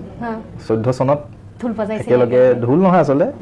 খুব ধুনীয়া কাহিনী এটা আছে অভিনয় বুলি এখন খুব ধুনীয়া ইনষ্টিটিউশ্যন ৰাজগড়ত আছে জংকীবাৰ সোঁৱৰণিত দাদাৰ সপোনত আৰু বৌৰ সপোনৰ এখন খুব ধুনীয়া ইনষ্টিটিউশ্যন সৰুতে মানে গুৱাহাটীত যেতিয়া ইঞ্জিনিয়াৰিং কৰিব মাক কওঁ যে মা মই গুৱাহাটীখনত যদি অকল পঢ়ি থাকোঁ মই নিজৰ এই কলা সংস্কৃতিৰ লগত যিটো ঘৰত পৰিৱেশ পাইছোঁ ইয়াতে হেৰাই থাকিব আৰু মই হেৰাই যাম আৰু গুৱাহাটীখনত ভয় খাওঁ তেতিয়া গুৱাহাটী চিনিয়ে নাপাওঁ ইয়াতে বাছত উঠোঁ ক'ৰবাত নামিব লাগে ক'ৰবাত যাওঁগৈ চ' সেই চিৰঞ্জীৱজনক মায়ে ক'লে যে এটা কাম কৰ জুবিনদাৰ এখন ইনষ্টিটিউশ্যন আছে গৰিমা বৌয়ে এটা এডভাৰটাইজ দিছে বিশেষ চেনেল এটা ঠিক তেতিয়া খুব ফেমাছ আৰু সেই চেনেলটো দেখি পেলাই মায়ে লৈ গ'ল এনেকৈ দুৱাৰখন খোলাৰ লগে লগে বৌক দেখিছোঁ ল'ৰা ছোৱালী কিছুমান আছিলে সৰু তাৰপিছত মোৰ ছাৰ এজন বাইদেউ এজনী দেখিলোঁ যে বাটৰ নাটৰ এটা সেই হৈ আছিলে কৰ্মশালা নহয় একজেক্টলি আখৰা তাতে কথাই চিনাকি হ'লোঁ নমস্কাৰ মন্দা চন্দাক নমস্কাৰ দিলোঁ ক'ৰ ল'ৰা কি ল'ৰা ক'লোঁ লগে লগে তই ঢোল বজাওঁ নেকি বৌয়ে ক'লে তুমি ঢোল বজোৱা নেকি সঞ্জীৱ ছাৰে ক'লে হয় নেকি এইখন বাটনাত ডাইনী হত্যাৰ ওপৰত আছিল আৰু তেতিয়া ডাইনী হত্যাৰ ওপৰত এটা মেছেজ দিম বুলি ভাবি পেলাই বৌহঁতে এটা ইনিচিয়েটিভ ল'লে যে গোৱালপাৰা অঞ্চলত বহুত ডাইনী হত্যা এটা কি বুলি ক'ম অন্ধবিশ্বাস এটা চলিছিলে তেতিয়া খুব মানুহ ঢুকাইছিলে চ' সেই অঞ্চলবিলাকত সেনেকুৱা গাঁও অঞ্চলবিলাকত যাতে আমি সজাগ কৰিবলৈ যাতে আমি এটা ৱৰ্কশ্বপ দিওঁ বাটৰ নাটৰ থ্ৰুৰে মানুহখিনি সজাগ কৰোঁ সেই তাতে ঢোলটো লৈ পেলাই মই আৰম্ভণি আৰু সেই ঢোলটো লোৱাৰ পিছত খাৰঘুলিত প্ৰাগ নে কিবা এটা চেনেল আছে মই নামটো পাহৰিলোঁ তাতে ডকুমেণ্টাৰী শ্বুট এটা আছিল বাহিৰৰ চেনেল এটা বম্বেৰ আৰু এই ঢোলটো লৈ পেলাই অনুষ্ঠান এটা আছিলে দাদা এনেকৈ যি ধৰিলে ধৰি পেলাই আজিলৈকে ঘূৰি আজি কিবা এজন বনালে আৰু সেনেকৈ 100 হয় বহুত স্মৃতি আছে কৈ শেষ নহ'ব ৰাতিপুৱাই যাব এটাই ভাল লাগে ভগৱান এজনক মই চিনি পাইছিলোঁ জীৱিত কালতে কিন্তু আৰু মই যিখন ঘৰৰ পৰা আহিছোঁ সেই হিচাপে জুবিন গাৰ্গক লগ পোৱাটো মোৰ কাৰণে সপোনতকৈও এটা বেলেগ জগতৰ কথা এখন বিয়ণ্ড এন ইমাজিনেশ্যন বুলি এখন কথা আছে চ' দাদাই খুৱাই লোৱাই পঢ়াই শুনাই ঘৰত ৰাখি ডাঙৰ কৰি ইঞ্জিনিয়াৰ বনাই পেলাই মানুহ বনাই পেলাই এজন শিল্পী হ'বলৈ শিকাই পেলাই যদিও আজি নাই সেই কলিজাটো মোৰ মনত দি থৈ গ'ল আৰু সেই স্পষ্টবাদী জাতিটোক ভাল পাওঁ অসমীয়াক ভাল পাওঁ যিমানখিনিলৈকে যুঁজিব লাগে মই যুঁজি যাম আৰু দাদাক জীয়াই ৰাখিব লাগে যিমান কৰিব লাগে মই কৰি যাম সেয়ে লৈ পেলাই গৈ আছোঁ আৰু শেষত যেতিয়া লগ পাইছিলে আপুনি ৰৈ বিনালেক লৈ তেওঁৰ কেনেকুৱা ধৰণৰ সপোন আছিলে তেওঁ কেনেকুৱা ধৰণৰ শ্বুটিঙত মই বেছি শ্বুটিঙত যোৱা নাই বাট ব্ৰহ্মপুত্ৰৰ পাৰত শ্বুটিং এটা আছিলে গানটোৰ শ্বুটিঙত মই বহুত 2-3 দিন তাতে আমি একেলগে আছোঁ এটাই কথা দাদাই মানে কি আছিলে সৰু ল'ৰা ছোৱালী টাইপ মানে মানুহজন বিৰাট শিশুকুলক মনটোতো চ' অনবৰত মানে যেতিয়া তুমি ৰৈ বিনালে কথা পাতিবা এক্সাইটমেণ্ট হৈ যায় চ' তেখেতে মানে ক'ৰবাত নহয় ক'ৰবাত তেখেতৰ চকুতে যেন মই চিনেমাখন তেতিয়াই দেখিছোঁ তেখেতে যেনেকৈ কয় কথাবোৰ এইটো এনেকৈ ভাবিছোঁ চিৰঞ্জীৱ আমি আছে বহুত ভাল ভাল স্মৃতি আছে তেনেকুৱা আৰু সদায় জানিছিলোঁ দাদাই যদি কিবা এটা কাম কৰিছে ডেফিনেটলি এক্সেপশ্যনেল হ'বই আৰু ইমান মন মগজু গোটেইখিনি দেহ প্ৰাণ গোটেইখিনি দি দিছে যিহেতু আৰু সেই সময়ছোৱাত কিন্তু মানুহজনক মই কেতিয়াও অনুমানো কৰিব নোৱাৰিলোঁ বা ভাবাই নাছিলোঁ যে মানুহজন আজি 2-3 মাহ পিছত বা এখন চিনেমা ৰিলিজ নোহোৱাৰ আগতে নোহোৱা হৈ যাব চ' যিকেইটা দিন পালোঁ আৰু তাৰ পিছত মই ডকুমেণ্টাৰী এটা হ'ল কটন ইউনিভাৰ্চিটিৰ মোক ল'লে মোৰ নামতে আছিলে গোটেই ফ'ক আৰ্টিষ্ট হিচাপে এণ্টাৰপ্ৰিনাৰ হিচাপে তেওঁলোকে ডকুমেণ্টাৰী এটা বনাইছিলে তেতিয়া জুবিন দাক দৰকাৰ হ'ল কাৰণ মই যিহেতু সেই মানুহজনৰ পৰাই হ'লোঁ চ' সেই ডকুমেণ্টাৰী দাদাক থকাটোতো খুব জৰুৰী সেইটো ভাল লগা দিন মোৰ দাদা ঘৰত গ'লোঁ ষ্টুডিঅ'ত গ'লোঁ তাই পেলাই কথা চথা পাতিলোঁ এইবিলাকৰ ওপৰত হ'ল চৰ্চা হ'ল সংগীতৰ চৰ্চা হ'ল মোৰ কথা নিজে দাদাই ক'লে ভিডিঅ'টোত ডকুমেণ্টাৰীখনত চিৰঞ্জীৱ কোন মোৰ বুলি শেষত অহাৰ টাইমত এটা কথা ক'লে তই ষ্টুডিঅ'টো চাই যা মই ষ্টুডিঅ'টোত সোমাম বুলি ভবা নাই সেইদিনাখন মই জোতা পিন্ধি আছোঁ প্লাছ মানুহ আছে যিহেতু আৰু মই জানো যে মই সোমোৱাৰ লগে লগে বাকীকেইটা সোমাই যাব ভিতৰত বা অশান্তিয়ে পায় নে কি বা হয় চব বস্তু এটা বহুত ডাঙৰ দামী বস্তু থাকেতো নহয় তই চাই যাচোন তই অহা নাই নহয় ভালকৈ সোমোৱাই নাই ভিতৰত তো মাতি আনি ষ্টুডিঅ'ত সোমাই ইনষ্ট্ৰুমেণ্টবোৰ চিনাকি কৰাই দিলে এইবোৰ কথাই আৰু কিন্তু কেতিয়াও আমি নেগেটিভ কথাই নাপাতিলোঁ দুখৰ কথা নাপাতিলোঁ কিবা হ'ব গাটো বেয়া এইবোৰ কথা নহ'ল কিন্তু এটা বস্তু অনুমান কৰিছিলোঁ পিছলৈকে ৰীতাবাৰ যেতিয়া পডকাষ্টটো চালোঁ দাদা বহুত ভাগৰুৱা আছিলে দাদাই কিবা বুজাব খুজিছিলে কিবা কিবি চিন্তা আছিলে মনত আৰু ৰীতাবাৰ সেই গোটেই পডকাষ্টটোৱে যেন বুজাই গ'ল দেৰ ইজ ছামথিং মানে ভইড এটা আছে মনত আৰু কিবা এটা ৰহস্য আছে তেখেতে মানে যুঁজি আছে নিজৰ লগত বুজাব নোৱাৰিলে খুলি ক'ব নোৱাৰিলে আৰু সেনেকৈ লাষ্টত হেৰুৱাই পালোঁ হেৰুৱাৰ দিনটোত আজিলৈকে সেই জুইকুৰা জ্বলি আছে কিন্তু মানে বহুত কথা পাতিব লগা থাকি গ'ল মানুহটোৰ লগত আৰু এইটো বয়সত মই যিখিনি কথা ক'ব পাৰোঁ বা বুজা হ'লোঁ আজিৰ পৰা 5 বছৰ আগত যদি ভালকৈ সেনেকৈ দাদাক ক'ব পাৰিলোহেঁতেন চাগে এনেকৈ সাৱটি মৰমত ৰাখিলোহেঁতেন যে নহয় মানে ইহঁতক গুচা নোৱাৰিলোঁ আৰু যিহেতু ইমান বছৰ দাদাৰ লগত আছে সিদ্ধাৰ্থকটো লগ পাইছে কেনেকুৱা ধৰণৰ প্ৰথমতে ভালেই আছিল উপলব্ধি কৰিছিলে নেকি আপুনি সেই সময়তে উপলব্ধিটো ডেফিনেটলি মই বাৰে বাৰে কৈয়ে আছোঁ কৈ যাম এষাৰ কথা মোৰ লগত প্ৰথম ঠিকেই আছিলে 19 চনত এটা ঘটনাৰ পৰা আমাৰ কাজিয়া এখন হ'ল গছপুলি ৰোৱাৰ কিবা এটা নিয়ম আছিলে সেইদিনাখন আমি ভাবিলোঁ দাদা আছিলে শুই অসুস্থ হৈ আছিলে প্ৰগ্ৰেম আছিলে যদি প্ৰগ্ৰেম নকৰোঁ বুলি কৈছিলে সিদ্ধাৰ্থ উঠিল খং তাত আহি পেলাই দিলে মোক গালি লাগিল কাজিয়া হ'ল মাৰপিট বাপেৰ মাটি নেকি অমুক মাটি নেকি বুলি কিবা কিবি ক'লে মোৰো উঠিল খং তো সেনেকৈ এটা হ'ল কিন্তু তাৰ এটা বস্তু মই গম পাইছিলোঁ সি কাৰো নাছিলে সি নিজৰ আছিলে সদায় সি এটাই জানিছিলে তাৰ টকা বেংক একাউণ্ট ভৰিব লাগে দাদাক মৰম কৰিছিলে কিন্তু এটা কথা সদায় মনত দেখিবা মানে ঘৰিয়ালৰ চকু পানীটো সাপ এপাত যেতিয়া তুমি পুহিবা যিমান দামীয়ে হওক যিমান মৰমৰে হওক যিমান বিভিন্ন ৰঙেৰে নহওক সাপে হয় তুমি গাখীৰ খুৱাই দিয়া তুমি ভাত খুৱাই দিয়া মেটাই নকৰে এদিন হ'লে খুটিয়াবই হয় নাই কোৱাচোন চ' সেই ফেটি সাপ পাতক আমি চিনাক্তকৰণ কৰিব নোৱাৰিলোঁ যদি পাৰিছিলোঁ যদি আমি আচলতে বুজাব নোৱাৰিলোঁ দাদাক মোৰো মানে আফচোচ থাকি গ'ল এইবিলাক আৰু যোনে যোনে চিনি পাইছিলে এটাই আছিলে হ'ব দে আৰু আছে নোৱাৰে ক'ব খুজিলেও ক'ব নোৱাৰে আমাৰো সেইটোৱে হ'ল তাক আমি চিনি পাইছিলোঁ নোপোৱা নহয় কিন্তু সেই প্ৰমাণটো সি দি গ'ল কিন্তু লাষ্টত আৰু ঘাটে ঘাটে এতিয়া সি প্ৰত্যেকটো মুহূৰ্তত প্ৰত্যেকটো ছেকেণ্ডত সি অনুভৱ কৰি আছে কি কৰিলোঁ কিয় লৈ গ'লোঁ কেনেকৈ পানীত যাবলৈ দিলোঁ কিয় ৰাতিটো শুবলৈ নিদিলোঁ কিয় ৰাতি মদটো খুৱাই পেলাই সেই গানটো গাবলৈ পাপখনত লৈ গৈ পেলাই ট্ৰেছ অফ হেভেন গোৱালোঁ আকৌ পিছদিনাখন উঠাই পেলাই 2 ঘণ্টা শুব নিদি পেলাই ইয়াতত লৈ আহিলোঁ চ' ভগৱান আছে দাদা আছে দাদাটো আমাৰ লগত আছে দাদাই শাস্তি দিব বহুত কষ্ট দিছে বহুত তো ভিডিঅ'বোৰ আজিলৈকে ওলাল জানো নোলাল আমি ভালকৈ নেদেখিলে আজি বৌয়েও কৈ আছে হৈছিল কি আৰু জুবিন দা এজন এনেকুৱা প্ৰাণী মই তোমাক কৈছোঁ পালোতো তুমি যদি এতিয়া কথা এটা পাতি আছা বহুত ইণ্টাৰেষ্টিং ভাল টপিক এটাত পাতি আছা যদি দাদাক ডাইভাৰ্ট কৰিম বুলি ভাবিছা আৰু এটা বেলেগ টপিক আনি দিয়াৰ লগে লগে দাদাই যদি ইণ্টাৰেষ্টেড হয় চিনেমাৰ কথা হওক গানৰ কথা হওক ভাল ছ'চিয়েল কথা হওক দাদাই লগে লগে ডাইভাৰ্ট হৈ পেলাই সেইটোত ফ'কাছ কৰে দাদাক তুমি ঘূৰাই আনিবলৈ একদম 1 ছেকেণ্ডো নালাগে খুব মৰমত কথা পাতিব লাগিব বহুত মৰমীয়ালটো মানুহটো কাক কি নকয়নো চবকে কয় আছোঁ মই আহিবি কি লাগে কৈ দিব লাগে নেকি আপলোড মাৰি দিব লাগে শ্বেয়াৰ কৰি দিব লাগে নেকি বহুত মৰমীয়াল আছিলে কিন্তু সেই মানুহজনক মেচিন বনাই পেলাই ৰিম'ট ছিষ্টেম এটা হৈ পেলাই তাহাঁতি ইউজ কৰোঁতে যেতিয়া প্ৰডাক্ট বনাই পেলালে ডেফিনেটলি জুবিন দা এটা সাংঘাতিক অসমৰ এটা কহিনুৰ হীৰা কিন্তু সেই কহিনুৰ হীৰাটোক যিহেতু তাহাঁতি এটা প্ৰডাক্ট বনাই পেলাই চেল কৰিলে ন মঞ্চই এডভাৰটাইজিঙৰ নামত ৰঙালী হওক নৰ্থ ইষ্ট ফেষ্টিভেল হওক বিভিন্ন ক্ষেত্ৰত আৰু দাদাই ফিটা কাটা মানুহ নহয় জুবিন দাই ক'ৰবাত যায় ফিটা কাটা মানুহ নহয় তোমাক ভাল পায় মোক ভাল পায় মোৰ ঘৰত বা মোৰ দোকানত আহি পেলাই কিবা এটা কৰিছে সেইটো ঘৰুৱা দাদাক মাতিম মই অমুকখন লঞ্চ কৰিম সেই বস্তুবোৰ কোনে কৰালে সিদ্ধাৰ্থতে কৰালে কোনে বাধ্য কৰালে সিদ্ধাৰ্থতে কৰালে চ' সেই কৰোঁতে দাদাক হেৰুৱালোঁ কিন্তু দাদাক আমি বহুত ধুনীয়াকৈ মই যদি থাকিলোহেঁতেন বা তুমি থাকিলাহেঁতেন সেই পানীত জঁপিয়াবলৈ নিদিলোহেঁতেন সাগৰৰ পানীত বাপৰে বাপ সেনেকৈ সেই শৰীৰটোলৈ ভাগৰি আছে ন বহি থাকোঁতে যে উশাহটো লৈ আছে ভাগৰি আছে সেই মানুহটো আৰু কিয় জঁপিয়াবলৈ দিম তই যা বুলি মইতো একদম টানি লাগিলে মই ডুবি পেলাই লৈ আহিলে তই নালাগে আহিব থাক বহি থাকে ইহঁত মানে কুকুৰ বুলি ক'লেও আচলতে তাতকৈ বেয়াকৈ ক'বলৈ মন যায় পূৰা একদম চৰি আছে নহয় হাঁহৰ নিচিনাকৈ পালে নহয় আজি ফেষ্টিভেল মহন্তৰ কথাটো আৰু নকয়ে সেইটো আৰু এতিয়া আৰু এটা প্ৰশ্ন জুবিনদাৰ মৃত্যুৰ পাছতো মৃত্যুৰ আগতো যিখিনি কথা আমি প্ৰত্যেকে গমে পাইছো এতিয়ালৈকে পিছতো ৰাজনীতি আগতো তেনেকুৱা ৰাজনীতি চলিছিলে এতিয়াও মৃত্যুক লৈও ৰাজনীতি চলি আছে বুলি ভাবে নেকি ভাবে নহয় সিহঁতি বুজাই দিলে আমাক অসমবাসীক মানুহখিনিয়ে কিছুমান দল বুলি নকওঁ আচলতে গোটেইকেইটা দলকে কওঁ ৰাজনীতিটো জীয়াই থাকোঁতে কৰোঁতে দাদাই নিজে কৈছিলে পলিটিক্স নকৰিবা বন্ধু আৰু এখন চিনেমা আমিতো দেখা নাছিলোঁ নহয় ঢুকোৱাৰ পিছত আমি দাদাৰ চিনেমাখন দেখিলোঁ এটা খুব ধুনীয়া কথা আছে তাত আৰ্টিষ্টৰ এটাই পলিটিক্স সদায় ৰাইজৰ লগত ৰজাৰ লগত নহয় চ' এনেকুৱা বহুত দাদাৰ কিছুমান কোটছ আছে বাৰে বাৰে কৈছিলে যে ৰাজনীতিৰ পৰা আঁতৰি থাকিবি মানুহখিনিক বুজাইছিলে আৰু জীয়াই থাকোঁতেতো দাদাৰ নামৰ ৰাজনীতি যি হ'ল অসমবাসীয়ে দেখিছে আৰু তেখেতেও অশান্তি পাইছিলে ঢুকোৱাৰ পিছত এতিয়া আহিল নহয় মানে কোন প্ৰকৃত জুবিন গাৰ্গৰ অনুৰাগী কোন ভুৱা অনুৰাগী এইবোৰ শ্লোগান আৰু এটা একচামে কৈ আছে নহয় মানে বোকা ছটিয়া খেলখন তুমি মোক বোকা ছটিয়াইছা মই তোমাক বোকা ছটিয়াই মই বাৰে বাৰে কৈ আছিলোঁ সদায় কৈ যাম চিঞৰি মাতি কৈ আছোঁ যে এক হ'ব কিয় নোৱাৰোঁ ৰাজনীতি চোৱা ২৬ চনত তোমাৰ বিবেক তোমাৰ মানে তোমাৰ আদৰ্শৰে তুমি ভোট দিবাতো সেইটো বেলেগ খেল এপ্ৰিল মাহত আমি বিবেচনা কৰিম কোনে ভাল কাম কৰিছে কোনে বেয়া কাম কৰিছে কাক আমি আইডিঅলজি হিচাপে আমি কাক মানো কাক আমি শ্ৰদ্ধা কৰোঁ সেইটো একদম পলিটিকেল কথাটো আমি ইলেকশ্যনতহে দেখা যাব এতিয়া আমাক কি লাগে যে ন্যায় লাগে ন্যায়ৰ নামত আমাক একজেক্টলি এতিয়া কোনো দলৰ যাতে মুৰব্বীখিনিয়ে যদি একেলগে একেখন মানে পৰিয়াল হিচাপে হাতে হাতে ধৰি পেলাই আগুৱাই আহিলেহেঁতেন আমি এতিয়া ইমানখিনি সহি যোৱাৰ পিছত দুখৰ পিছত আমি ইমানখিনি মানসিকভাৱে আমি অসুস্থ নহ'লোহেঁতেন আমি বহুত ডিষ্টাৰ্ব হৈছোঁ খং উঠিছে ক্ষোভত আছোঁ অসমবাসী দুখত আৰু অশান্তি এটা পাইছোঁ যে এনেকুৱা ৰাজনীতি নালাগে আমাক অসমখনত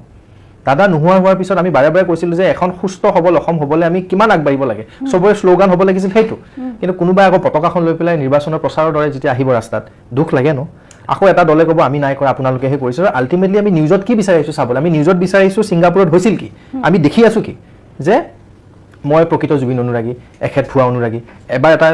ষ্টেটমেণ্ট দিব ৰাতিপুৱা আকৌ এটা বেলেগ ষ্টেটমেণ্ট দিব আৰু এজন পলিটিকেল নেতাই এটা ষ্টেটমেণ্ট দিব আৰু এজনে বেলেগ দিব চ' এইবোৰ কথা আচলতে দেখি মানে হাঁহিও উঠে খং উঠে আৰু গুৰুত্বহীন দেই অৰ্থহীন এইবিলাক কথা শুনি লাভ নাই আমি বহি থকা নাই আমাৰ ন্যায় লাগে স্পষ্ট কথা চিধা কথা ন্যায় দিব লাগিব সময় লগ আপত্তি নাই ন্যায় দিব লাগিব সকলোৱে একেখন ছাতিৰ তলত আহক এখন অসম এষাৰে মাত জাষ্টিছ ফৰ জুবিন গাৰ্গ তাতকৈ আমাক একো নালাগে এপ্ৰিলৰ মাহত যোনে যাক ভোট দিয়ে সেইটো বেলেগ কথা মোক কাবাক দিম তুমিও কাবাক দিবা এখেতক কাবাক দিব সেইটো পুৰা এইটো separate politics is totally different but মানে no' nonsense no' controversy no' politics regarding Zubeen Garg হ'ব লাগে আৰু ৰাইজে বুজি পাইছে দেখিছে আৰু এইবিলাক বস্তু গুৰুত্ব নিদিয়ে তো নাভাবিবা নিজত যি বুজিছে বুজি থাকক আমাক জাষ্টিছ লাগে কথা সিমান বিশ্বাস আছে চৰকাৰখনৰ প্ৰতি আইনখনৰ প্ৰতি আৰু সেনেকৈ আমাক জাষ্ট ন্যায় দিয়ক একদম কঠোৰতকৈ কঠোৰ শাস্তি দিব লাগে চিধা আৰু বেলেগ একো ক'বলগীয়া নাই আৰু যিটো এছঅপি ওলাইছিলে জুবিন ক্ষেত্ৰক লৈ 11 বজাৰ পাছত প্ৰৱেশ নিষেধ কিন্তু আমি শুনিবলৈ পাইছোঁ এছামে মদ্যপান কৰে বা চুৰৰ ঘটনাও হৈছে বাবে সেইটো যোৱা বন্ধ কৰাটো ভাল হৈছে নে বেয়া আচলতে এছপিখন দিয়াই বাৰু দিলে মোৰ মানে এতিয়া খংটো উঠি আছে এছপিখনৰ ওপৰত নহয় মানুহখিনিৰ ওপৰত ধৰ্মৰ কথা আহি পৰা নাই তাত প্ৰথম কথা যদি তুমি সঁচাকৈ জুবিন দাক আৰাধনা কৰা অন্তৰখনত যদি জুবিন দাৰ প্ৰতি শ্ৰদ্ধা ভক্তি আছে তুমি কেতিয়া মদ খাই পেলাই গৈ পেলাই তাতে জয় জুবিন দা ধ্বনি দি পেলাই উৎপাত নকৰা এটা স্পষ্ট কথা দেই এইটো আৰু তুমি এটা পলিটিক্স আনি লাভ নাই কিছুমানে কৈ আছে যে এইটো দলে মানুহখিনি পঠিয়াই দিছে একচামে কৈ আছে অমুক দলটো এনেকুৱা পঠিয়াই দি উৎপাত দেখুৱাইছে আৰু এটা বিশেষ চেনেল এটা দেখুৱাই আছে পঠিয়ালে বাৰু কিন্তু পঠিওৱা মানুহখিনিতো বিবেক আছে ন চ' তাহাঁতি আচলতে গৰু বুলি ক'লে ভুল নহ'ব গৰুতকৈ গৰু তাহাঁতি চ' লাভ নাই সিহঁতক আচলতে সিহঁতক কি বুলি কৈ লাভো নাই মানে এইখন সমাজৰ জাবৰ হয় তাহাঁতি যোনে এইবোৰ কৰি আছে কিন্তু তাতে এটা কথা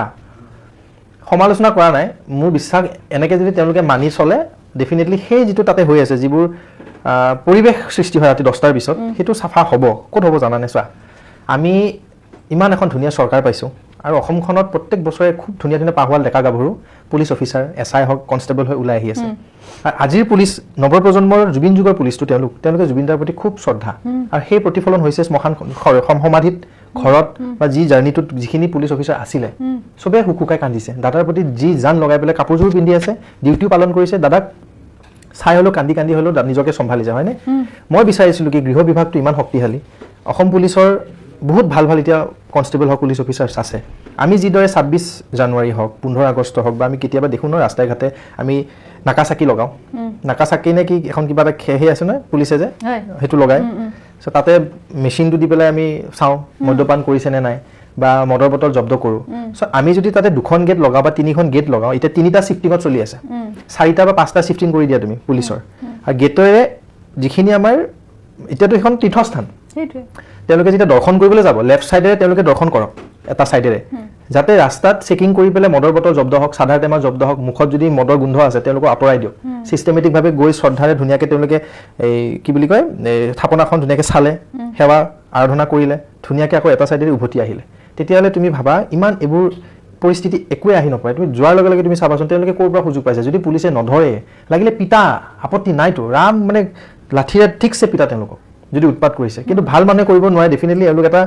মানে কোনোটো সমাজখনৰ জাবৰ হ'ব লাগিব, সেইকাৰণে তেওঁলোকে পাৰিছে। কিন্তু দায়িত্বটো চৰকাৰৰে, চোৱা চৰকাৰখনৰে দায়িত্ব এইটো চেঞ্জ কৰিবলৈ হ'লে আমি নোৱাৰোঁ, আমাৰ ছ'চাইটিখনে নোৱাৰে। চৰকাৰে আমি যদি কৰোঁ কি হ'ব জানেনে, মাৰপিটৰ সৃষ্টি হ'ব, হাতে হাত ধৰি পেলাই তেওঁলোকে মাৰিব ধৰিব। চ' চৰকাৰখনে 5টা শ্বিফটিং কৰক, পুলিচখিনি অলপমান ভালকৈ ষ্ট্ৰংলি তেওঁলোকে ৰাখক, চেকিং এটা ৰাখক, এফালেৰে যাব এফালেৰে ওলাই যাব, কি ধুনীয়াকৈ পৰিপাতি ধুনীয়াকৈ সমাধিখন ৰাতি জীপাল হৈ থাকিব, একদম ধুনীয়াকৈ আমি আচলতে তেখেতক কি বুলি ক'ম এই চাই পেলাই ধুনীয়াকৈ উভতি আহিব পাৰিম। মই তেনেকৈ ভাবোঁ কথাটো। এছঅ'পি দিছে ভালেই কৰিছে, বুজালে বিতৰ্কটো হ'লে এছঅ'পি 10টা বজা। আৰু এটা বছৰ সঁচা দেই, জুবিন দা এনেকুৱা এটা সত্তা বা এনেকুৱা এটা শক্তি, জুবিন দাই কোনো নিয়ম মানা নাছিল। আৰু এছঅ'পি এনেকুৱা এখন এছঅ'পিও ইয়াতে নিয়ম আহি নপৰে। কিন্তু আমি শ্ৰদ্ধা আৰু তেখেতক শলাগ লৈ পেলাই চৰকাৰখনে কিছুমান ইনিচিয়েটিভক আচলতে আমি আণ্ডাৰষ্টেণ্ডিঙত যাব লাগিব, বুজাবুজিত চলিলে এইবোৰ পৰিস্থিতি কেতিয়াও নহয়। এতিয়া যিবোৰ জুবিনদাৰ আদৰ্শ আছিলে, মানুহে মানুহৰ বাবে তেওঁ যেনেকৈ প্ৰাণ ঢালি মানুহক মৰম দিছিলে, প্ৰকৃতি তেওঁ গছডাল সাৱটি ধৰিছিলে, প্ৰত্যেককে সহায় কৰিছিলে, আৰু কোনো ধৰণৰ স্বাৰ্থ নাছিলে, হিন্দু মুছলিম নাছিলে, তেওঁৰ যিখিনি আদৰ্শ, আৰু নজনাত বহুত তেনেকুৱা আদৰ্শ আছে। সেই আদৰ্শখিনি ধৰি ৰাখিবলৈ আমি নৱপ্ৰজন্মই বা জুবিন দেশৰ আমি মানুহ কেনেকুৱা ধৰণৰ আমি কেনেকৈ চলিব লাগিব? আমি এইটো আচলতে বহুত ধুনীয়া প্ৰশ্ন, আৰু মানুহে ভাবাটো উচিত। এতিয়া তেনেকৈ জাষ্টিছটো লাগিবই, কিন্তু আমি কৰিম কি জাষ্টিছ পোৱাৰ পিছত, সেইটো খুব ডাঙৰ দায়িত্ব অসমবাসীৰ। মই কেনেকৈ ভাবোঁ চোৱা, এতিয়া মই ভাবোঁ যে আমি মোৰ যিখিনি এতিয়া মই দাদাক পালোঁ, দাদাৰ আদৰ্শ কি, দাদাৰ সৃষ্টি কি, তথা দাদাৰ ব্যক্তিত্বটো কেনেকুৱা আছিল মই অনুভৱ কৰোঁ। আজিৰ দিনত এই যিখন গ্ৰন্থ মই বাৰে বাৰে কওঁ, জুবিন গাৰ্গৰ নামত যিখন তেখেতৰ ব্যক্তিত্বৰ যিখন গ্ৰন্থ, অন্তিম পৃষ্ঠা নাই। তেখেতক পঢ়িবলৈ আমি আজীৱন শেষ কৰি দিব লাগিব, তেখেতক পঢ়ি আমাৰ শেষ নহ'ব। ভালে দেখোন গোটেইখিনি, তুমি ভাবাচোন ইমান ধুনীয়া এটা ব্যক্তিত্ব, তেখেতক পঢ়িব গ'লে, তেখেতক বুজিব গ'লে চোন জীৱনটোত দেখোন আচলতে সলনিহে হয় ভাল দিশত। ভাবি চোৱাচোন, তুমি ভাল মানুহ হ'বলৈ হ'লে তুমি কি কিতাপ পঢ়িব লাগিব আজিৰ দিনত? ডেফিনেটলি আমি আগতে APJ আব্দুল কালামৰ কথা শুনো, ডাঙৰ ডাঙৰ দিগ্গজ কিছুমান ব্যক্তিৰ মানে আমি ব্যক্তিত্বৰ পাৰ্চনেলিটিৰ ওপৰত আমি ষ্টাডি কৰোঁ। কিন্তু আমি ইমান সৌভাগ্যৱান, ইমানে আমি আচলতে গোটেই অসমবাসী সৌভাগ্যৱান, আমাৰ এইখন যুগত এজন মহাপুৰুষৰ জন্ম হ'ল, শংকৰ আজানৰ বা শংকৰদেৱ বা মাধৱদেৱৰ পিছত সেইজনে হৈছে জুবিন দা। আৰু তেখেতৰ সৃষ্টিক আমি এনেকৈ পালন যদি নকৰোঁ, আজিৰ দিনত যদি ভালখিনি নকৰোঁ, অসমীয়া জাতি আৰু পিছুৱাই যাম। মোৰ কথাটো হ'ল, তুমি মনত জুবিন দাকটো ল'বই লাগিব, নিজৰ আত্মাটোক জুবিন দা বুলি ভাবিব লাগিব। আৰু দাদাই যিখন সোণৰ অসমৰ কথা সপোন ৰচিছিলে, দাদাই যিখন সোণৰ অসমত যাতে বিভিন্ন জনগোষ্ঠী জাতি ধৰ্ম নিৰ্বিশেষে আগুৱাই যাব লাগিব বুলি বাৰে বাৰে চিঞৰি আছিলে। আৰু সেই আদৰ্শটো যদি আমি মানো, এইখন আহিবলগীয়া অসমখন এই নৱপ্ৰজন্মই জুবিন দাৰ দৰে ভাবিব, জুবিন দাৰ দৰে চিন্তা কৰিব, খাব ল'ব, পঢ়িব, সততাৰে দমত আগবাঢ়িব, তেতিয়া অসমখন সুস্থ সবল আৰু সোণালী অসম হৈ থাকিব। যদি কিবা তৃতীয় শক্তিয়ে তাতে ডিষ্টাৰ্ব দিয়ে, মোৰ বিশ্বাস এইষাৰ মাত অকল মোৰ মাত হৈ থকা নাই, এতিয়া এই অসমবাসীৰ মাত। কিছুমানে ক'ব পৰা নাই, মই ক'ব পাৰিছোঁ, কাৰণ মোৰ তাত সেই দাদাৰ সেই দম, সেই সাহস বা সেই সততাটো মোৰ মনত আছে। আৰু মই ভুল কথা কৈ থকা নাই। কিন্তু মোক লাগে অসমখনৰ নৱপ্ৰজন্মই দাদাৰ আদৰ্শখিনিক প্ৰত্যেকটো খোজত পালন কৰক, ধৰ্ম হিচাপে কৰিব লাগে বুলি নহয়। কিন্তু অসমখন যদি তুমি সঁচাকৈ সোণালী অসম গঢ়িম বুলি, তেতিয়াহ'লে জুবিন দাৰ আদৰ্শতকৈ আৰু বেলেগ মন্ত্ৰ এইখন পৃথিৱীত একো নাই। জীৱিত কালত 100 বাৰ ক'লে আমি বুজি নাপালোঁ, তুমি বুজিছা, মই বুজিছা, কিছুমানে বুজি নাপালে, কিছুমানে বুজি নিজৰ স্বাৰ্থত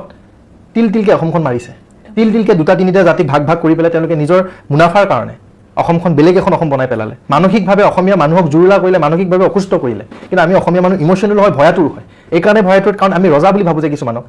চ' অসমখনক নতুন প্ৰজন্মই ৰজা বুলি যাতে কাকো নাভাবে, আমি মানুহ বুলি ভাবিব লাগিব। আৰু মানুহ কি মানুহ, ভাল আৰু বেয়া মানুহ। আমি যদি ৰজা হয়, শক্তিশালী হয়, অমুক হয়, তমুক হয় বুলি ভাবোঁ, আমি আৰু পিছুৱাই যাম। আমাৰ সেই দমটো লাগিব। নতুন যুগৰ জুবিন যুগৰ আমি এটা পাহোৱাল সিংহ হিচাপে থাকিব লাগিব, কাকো আমি মাৰধৰ নকৰোঁ, আইন হাতত নলওঁ, আদৰ্শৰে চলিম, পঢ়িম শুনিম, IAS অফিচাৰ হ'ম। আৰু এটা খুব ধুনীয়া ভাষা ক'ব আজিৰ দিনৰ অসমীয়াই। তোমাৰ যদি সন্তান এজন হয়, আমি আগতে কি কৈছিলোঁ যে জুবিন আমাৰ সেই হ'ব, ডক্টৰ আৰু ইঞ্জিনিয়াৰ হ'ব। কিন্তু আজি নতুন অসমীয়া এষাৰে ভাষা ক'ব যে যদি কোনোবা ল'ৰা বা এগৰাকী সৰু কণমানি ছোৱালী এজনী হয়, তুমি যাতে জুবিন দাৰ দৰে হোৱা, মোৰ ঘৰত যাতে জুবিন গাৰ্গৰ এটা বলিষ্ঠ কণ্ঠ, এটা আদৰ্শ, এটা ব্যক্তিত্ব যাতে জন্ম হয়, সেইটো নতুন অসমীয়াৰ নতুন ভাষা। কিন্তু আৰু সেই ভাষা যদি অসমীয়া চলে, আজীৱন চিৰকাল 200,000 বছৰৰ পিছত যদি এই আদৰ্শত আমি এই ফিলচফি, এই মানে তেখেতৰ ব্যক্তিত্বত যদি চলি যাওঁ, অসমখনক কোনো তৃতীয় শক্তি, কোনো মানে বাহিৰৰ পৰা আহি পেলাই অসমীয়াৰ আইৰ বুকুত আঁচুৰ মাৰিব নোৱাৰে। মই বাৰে বাৰে কৈছোঁ, নতুন প্ৰজন্মই নিজকে সিংহ বুলি ভাবক, নিজকে জুবিন গাৰ্গ বুলি ভাবক, ভাল গুণখিনি আয়ত্ব কৰক, আৰু অসম সলনি হ'ব। আৰু যদি অসম সলনি হ'বলৈ হ'লে, যদি নৱপ্ৰজন্মই যদি ৰাজনীতিও কৰিব লাগে, দাদাই ৰাজনীতি কৰাটো বেয়া পাইছিলে, কিন্তু যদি অসম সলনি হ'বলৈ হ'লে, যদি দাদাৰ আইডিঅলজিত যদি আমি ৰাজনীতি কৰিব লাগে, যিখন ৰাজনীতিত কোনো দিন আমি যাতে হিন্দু মুছলমান আমি কেতিয়াও ভেদাভেদ নকৰোঁ, যিখন ৰাজনীতিত যাতে যদি মুছলমান যদি ভুল কৰিছে তাকো শাস্তি দিম, যদি হিন্দুজনে ভুল কৰিছে তাকো শাস্তি দিম, ইকুৱেল। যদি সেনেকৈ যদি আমি আদৰ্শৰে ভাবোঁ, সাহিত্য সংস্কৃতিক আমি জীপাল কৰিব লাগিব, একাডেমিক ছেক্টৰটো আমি খুব ৰাইজ কৰিব লাগিব। আমি যাতে বছৰে বছৰে IAS অফিচাৰ পাওঁ, ACS অফিচাৰ পাওঁ, ভাল ভাল খেতিয়ক পাওঁ, পাঞ্জাৱৰ নিচিনা যাতে খেতিৰ পথাৰখন যাতে আমাৰ বহুত উচ্চ মানদণ্ডৰ হয়। চ' ভাবিব গ'লে অসমখন বনাবলৈ এতিয়া আৰু সহজ, কাৰণ জুবিন দাই বুজাই গ'ল নহয়, শিকিবলৈ আমি পাৰিলোঁ নহয় দাদাৰ পৰা। যদি আজি দেখিও নিশিকোঁ, বুজিও যদি নুবুজোঁ, আৰু অসমীয়া জাতিটো আৰু পিছুৱাই যাম, আৰু তেতিয়া নাকটো কাটি পেলাই আমি সজাই থ'ব লাগিব, আৰু বেলেগে শক্তি আৰু বেছি সুযোগ পাব, এই অসমখন এনেকুৱাই। কিন্তু চোৱা, আমাৰ এতিয়া চেলেঞ্জ হৈছে কিন্তু, কাৰণ আমি অলৰেডি ইয়াতে দুটা অসমীয়া হৈ গ'লোঁ, কিন্তু একচামে আমাক বেলেগ বেলেগ অসমীয়া বনাই পেলাইছে, যে এওঁলোক এটা অসমীয়া প্ৰকৃত, এওঁলোক ভুৱা অসমীয়া। চ' এই প্ৰকৃত ভুৱাৰ মাজত আমি যুঁজি পেলাই আগবাঢ়িব লাগিব। মোৰ বিশ্বাস আহিবলগীয়া 10-15 বছৰ পিছত যদি আমি এই আইডিঅলজিত চলোঁ, এই চিন্তাধাৰাত চলোঁ, অসমখন সলনি হ'ব। আৰু যেতিয়া নৱপ্ৰজন্ম যদি দৰকাৰ হয় ৰাজনীতিৰ পথত, আমি আগুৱাই যাম, কোনো পাৰ্টি আমি জইন নকৰোঁ, আমি আদৰ্শ ল'ম অসম গঢ়াৰ, নিজে লাগিলে নিৰ্দলীয় খেলিব আমাৰ নতুন ল'ৰা ছোৱালীয়ে। সেনেকৈ যদি ভাবোঁ যে অসমখন আমি বান্ধিম, আৰু বেয়া মানুহক আমি ভাল কৰিম নহয়, ইউথ লাগে, চেঞ্জ লাগে অসমখনত। দাদাই সদায় নৱপ্ৰজন্মৰ যুৱ শক্তিক বিশ্বাস কৰিছিলে, সদায় তেওঁলোকৰ ফেন ক্লাবক সদায় বুজাইছিলে যে বানপানীৰ সাহায্য কোনে উঠাইছিলে, কোনে শক্তিশালী হৈ পেলাই আগুৱাই গৈছিলে ৰাইজৰ মাজত।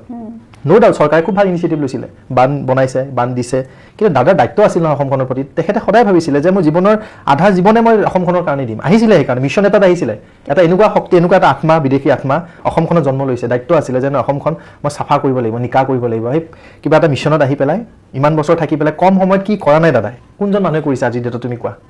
গোটেই পৃথিৱীত দেখুৱাই থৈ গ'ল যে সমাধি মানে কি। এখন সমাধি জানো মন্দিৰত পৰিণত হৈছিল আজিৰ দিনলৈকে? কেতিয়াও হোৱা নাই। সেই মন্দিৰ, সেই থাপনা, সেই গোটেই প্ৰকৃতিয়ে কান্দা, প্ৰকৃতিয়ে বুজোৱা, প্ৰকৃতিয়ে দেখুৱাই দিছে জুবিন দা গ'লে কি হয় আচলতে। সেই বৰষুণ যাক অসমৰ ইতিহাসত 4:25 জানো হল খুলিছিল। এটা এটা দিনত এটা এটা অভিলেখ গঢ়িছে। কিন্তু ভাৰতৰ ইতিহাসত এখন ফ্লাইট জানো 23,000 মানুহে ট্ৰেক কৰিছিল, 23,000 পৰা 30,000 ভিতৰত, যেতিয়া বিদেশৰ পৰা আহি পেলাই গুৱাহাটী পাইছিলে। অসমৰ ইতিহাসত আজিৰ ডেটত 110খন দেশে যেতিয়া জুবিন গাৰ্গ কোন বুলি যেতিয়া গুগলত চাৰ্চ কৰিছিল, সেইটো কিন্তু অভিলেখ হয়। সেইটো কাৰ কাৰণে হ'ল? অসমখন জিলিকিছিলে তাই জুবিন দাৰ কাৰণে। মাইকেল জেকচনৰ পিছত বুলি কৈ আছে, আগৰ বা পিছৰ কথাটো আহি পৰা নাই, কিন্তু যদি দ্বিতীয়টো স্থান পাইছে, সেইটো কিমান ডাঙৰ কথা। মাইকেল জেকচনক গোটেই 70% বিশ্বৰ মানুহে জানে, চিনি পায়, কাৰণ একেখিনি ভাষা, কিন্তু অসমীয়া গান গাইছিল,